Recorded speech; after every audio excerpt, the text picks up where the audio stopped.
Hi friends, welcome back to పదాల పొదరిల్లు. నా కథలు, నా కవితలు. ప్రణయ సంగమం 121వ భాగం. విక్రమ్ కనురెప్పలు పెద్దవి అవుతాయి, కనుబొమ్మలు ముడిపడతాయి. అప్పటికి కాని ప్రణయకి అర్థం కాదు. మెల్లిగా నాలుక ఖర్చుకొని విక్రమ్ చేతిని మెల్లిగా తీసేస్తుంది తన మీద నుండి. విక్రమ్ పైకి లేచి ఇక నేను వెళ్తాను అనగానే సార్ అంటుంది విక్రమ్ చేతులని పట్టుకుని. అతను వెళ్ళడం ఏమాత్రం ఇష్టం లేని దానిలా. ఏంటి అన్నట్టు కనుబొమ్మలు వేవ్ చేస్తాడు విక్రమ్. సారీ మెల్లిగా అంటుంది తప్పు చేసిన దానిలా. ఇట్స్ ఓకే బంగారం, నిజానికి నేనే సారీ చెప్పాలి నీకు. ఇలా అర్ధరాత్రి చెప్పా పెట్టకుండా ఇంటికి వచ్చినందుకు తెలుసా. ఇప్పటికే లేట్ అయింది, ఇక నువ్వు పడుకో, నేను వెళ్తాను అని తల మీద చేతిని ఉంచి విక్రమ్ చెప్పగానే సరే అన్నట్టు బుద్ధిగా బుజ్జిపిల్లలా తలూపి విక్రమ్తో పాటు రూమ్ నుండి హాల్లోకి వస్తుంది ప్రణయ. వెళ్తున్న విక్రమ్ ఆంటీ అని ప్రణయ్ని చూడగానే అమ్మ నిద్రపోతుంది సార్, ప్రాబ్లం లేదు అంటుంది. అంటూ మెల్లిగా డోర్ ఓపెన్ చేసి బయటికి వచ్చిన విక్రమ్ వెనుతిరిగి తన వెనకే బయటికి అడుగు పెట్టబోతున్న ప్రణయ్ని చూసి నువ్వెక్కడికి అంటున్న విక్రమ్తో గేట్ వరకు వస్తాను సార్ అని బదులిస్తుంది ప్రణయ. టైం అయితేందో చూసావా, ఇప్పుడు బయట ఎవరైనా చూస్తే సిచ్యువేషన్ ఏంటంటావు. అందుకే నువ్వు ఇక్కడే ఆగిపో బంగారం, నేను వెళ్తాను అనగానే విక్రమ్ వద్దనేసరికి మొహం వేలాడేసుకుని ఏం కాదులేండి సార్, నైట్ కదా అందరూ నిద్రపోయి ఉంటారు, ఇక మనల్ని ఎవరు చూస్తారు చెప్పండి పని కట్టుకుని అంటుంది ప్రణయ ఉత్సాహంగా. నేను నీ విషయంలో రిస్క్ తీసుకోదలుచుకోవట్లేదు ప్రణయ, అర్థం చేసుకో. నేనేమి ఇంటి అల్లుని కాదుగా, అదే ఇంకా కాలేదుగా. ఈ టైంలో నువ్వు నాకు సెండ్ ఆఫ్ ఇస్తే చూసేవాళ్ళు ఏమీ అనుకోకుండా ఉండడానికి. కాబట్టి నా బంగారం, ఈ 3 మూలు నేను నీ మెడలో వేసే వరకు కాస్త ఓపిక పట్టరా. నిన్ను నా ఇంటికి ఎత్తుకుపోతాను, నువ్వు వద్దు అని గోల చేసినా సరే.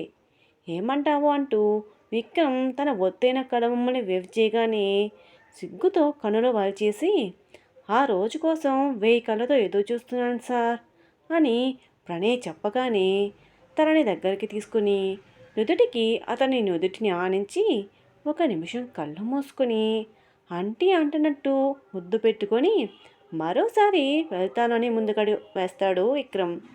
వెళ్తాను కాదు వెళ్ళేస్తాను అనాలి సార్ అంటున్న ప్రణయ్ మాటికి నవ్వుకుంటూ చీకట్లో కలిసిపోతాడు విక్రమ్. ప్రణయ డోర్ లాక్ చేసుకొని తల్లిని మరోసారి చూసి తన గదిలోకి వెళ్ళిపోతుంది. విక్రమ్ మాటలో చేష్టలో తలుచుకుంటూ గాఢ నిద్రలోకి జారుకుంటుంది ప్రణయ.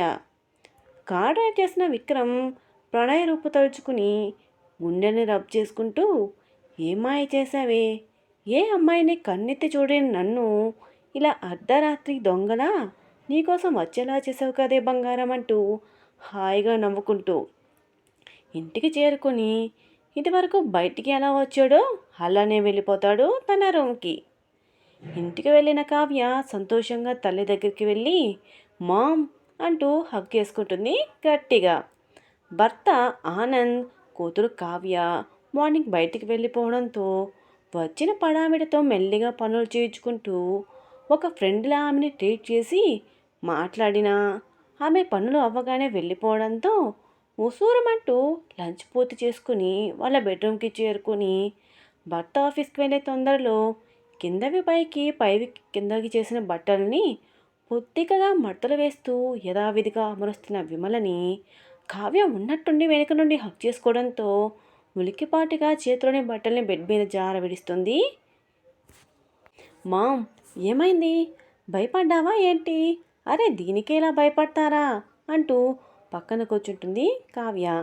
అలాంటిదేమీ లేదు కావ్య అంటూ చేజారని బట్టలు తీసుకుని కబోర్డ్లో సర్దుతూ నువ్వేంటి అప్పుడే వచ్చేసావు, పైగా ఇలా రూమ్లోకి వచ్చి మరి నాతో మాట్లాడుతున్నావు, పైగా చాలా సంతోషంగా కనిపిస్తున్నావు, ఏంటి విశేషం అంటూ ఓరగా చూస్తూనే బట్టలు సర్ది కూతురి పక్కన కూర్చుని కావ్య చేతిని తన చేతిలోకి తీసుకుంటుంది మెల్లిగా.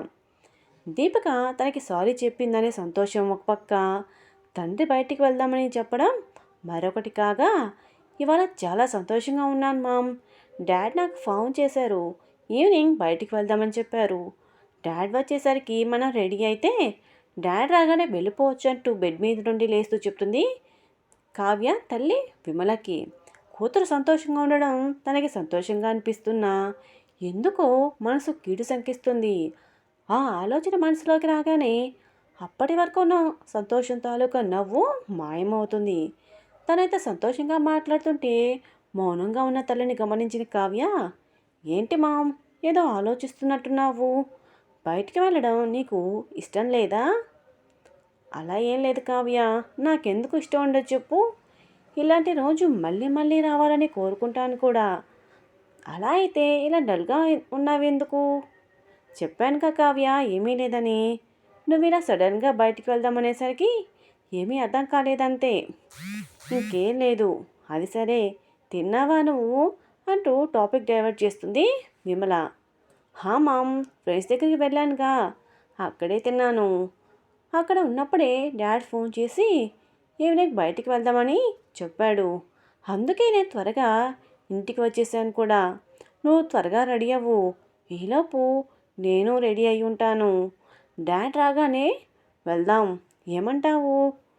నేననేదేముంది కావ్య, నీ ఇష్టమే నా ఇష్టం అంటూ ప్రేమగా కూతురి దగ్గరకు తీసుకొని నుదుటి మీద ముద్దు పెట్టుకుంటుంది విమల.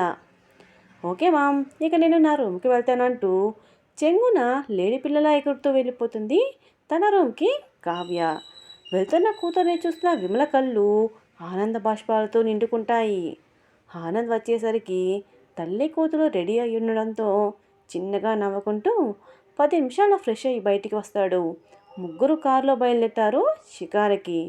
ప్యాసింజర్ సీట్లో కూర్చున్న కావ్య నోటికి రెస్ట్ లేకుండా మాట్లాడుతూనే ఉంటుంది తండ్రితో, మధ్య మధ్యలో తల్లిని కలుపుకుంటూ. అలా ఆ రాత్రంతా కావ్యకి నచ్చినట్టు టైం స్పెండ్ చేసి ఎప్పటికో ఇల్లు చేరుకుంటాను ముగ్గురు. బాగా అలసిపోవడంతో ఇంట్లోకి రాగానే గుడ్ నైట్ చెప్పుకొని తన రూమ్లోకి చేరి క్షణాల్లోనే నిద్రలోకి చేరుకుంటారు. విహాన్ కోరుకున్నట్టు రాఘవ్ త్వరగా ఇంటికి రాకపోవడంతో బయటికి వెళ్ళాలనే ప్లాన్ వృధా అవుతుంది. ఆ నైట్ డిన్నర్ టైంలో జానకి భర్త రాఘవ్ విహాన్ మాట్లాడుకుంటూ డిన్నర్ కంప్లీట్ చేసి వాళ్ళ గదిలోకి వెళ్ళిపోతారు. బెడ్ పక్కనే ఉన్న డెస్క్ మీద వాటర్ బాటిల్ ఉంచుతూ తనలో తనే నవ్వుకుంటున్న భార్య జానకిని చూసిన రాఘవ్, ఏంటోయ్ నీలే నువ్వు నవ్వుకుంటున్నావు, అంతలా నవ్వు తెప్పించే ఆ జోకేదో నాకు చెప్తే నేను నవ్వు పెడతానుగా అంటున్న భర్తను చూసిన జానకి, జోక్ కాదండి, మీతో చెప్పాలనే ఆఫ్టర్నూన్ నుండి ఎదురు చూస్తున్నాను. అవునా, ఏంటి విషయం? అదే అండి, విహాన్ ఉన్నాడుగా. ఉన్నాడుగా అయితే. అదే విహాన్కి పెళ్ళిడు వచ్చిందిగా. రావడం ఏంటి, ఆ ఈవిడ వెళ్ళిపోయేలా ఉంది కూడా. ఆ విషయం నేను కూడా తెలుసుగా. దీనికైనా నువ్వు నవ్వుతుంది అంటారు. అప్పటి వరకు బెడ్ రెస్ట్కి ఆనుకుని కూర్చున్న రాఘవ్ బెడ్ మీదకి కిందకి అడ్జస్ట్ అవుతూ, అది కాదండి అంటూ ఆఫ్టర్నూన్ విహాన్కి జానకి మధ్య జరిగిన సంభాషణ వివరిస్తుంది భర్తకి.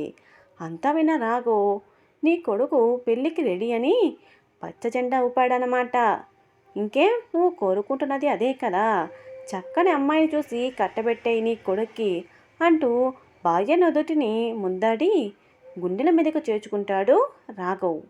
భర్త మాటలకి సంతోషపడిపోతూ మార్నింగ్ పెళ్ళిళ్ళ పేరుకి కబూర్ చేయాలని మనసులోనే అనుకుంటూ భర్త గుండెలపై భద్రంగా నిద్రలోకి జారుకుంటుంది జానకి. ప్రణయ సంగమం కొనసాగుతుంది.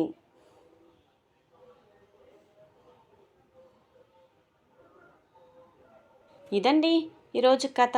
ఎలా ఉంది, మీకు నచ్చిందా? ఈ కథ మీకు నచ్చినట్టయితే వీడియోని లైక్ చేసి ఈ కథ మీద మీ అభిప్రాయాన్ని చిన్న కామెంట్ రూపంలో తెలియజేయండి.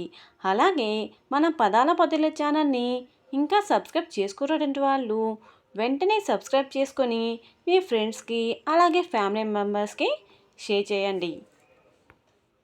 సరికొత్త మలుపులతో మనసు దోచే భావాలతో మరొక ఎపిసోడ్లో మళ్ళీ కలుసుకుందాం.